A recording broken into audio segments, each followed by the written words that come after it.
this gentleman sees it fit to criticize this issue and perceives it to be an undermining of his authority and the authority of the council.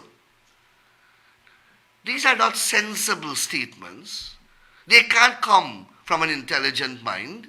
Attorney General and Minister of Legal Affairs Anil Nandlall, during his Issues in the News Facebook program, responding to comments made by City Mayor Ubraj Narine with regards to the recently concluded two-day cleanup exercise of the city, which was spearheaded by the government. The Attorney General shared the belief that the mayor should have supported the cleanup campaign rather than criticize the government's efforts.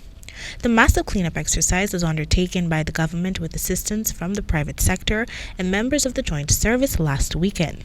However, the mayor, during a PNCR press conference a day prior to the launching of the exercise, had deemed the campaign an act of disrespect to his authority since he claimed that he was not consulted by the government. The exercise demonstrates the PPP continued efforts to undercut and ignore the local government councils in our towns and villages. Since then, a number of government officials, including the minister within the office of the Prime Minister, Kwame McCoy, have publicly shunned the mayor's claims, referring to it as an epitome of stupidity. However, in a recent interview with Nightly News, the mayor expressed belief that his statements were not nonsensical. And in response to the Attorney General's remarks, the mayor had this to say. Anil Nandlall should really rephrase of saying those things, because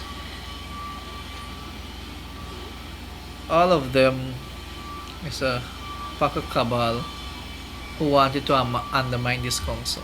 He claimed that he was only invited by the government to be a part of the cleanup campaign after his press conference. To this end, he believes his choice to not support the cleanup exercise is justifiable. He believes that the government has no plan to upkeep the areas which were cleaned. As such, he recommended that the Attorney General focus on formulating a plan rather than choosing to criticize him. Since the cleanup campaign ended, a number of persons have been arrested for littering and are scheduled to appear in court. But while the efforts of the government to maintain the city are commendable, the question remains, will they be able to effectively preserve this cleanliness? For the HGP Nightly News, Kendell Richmond.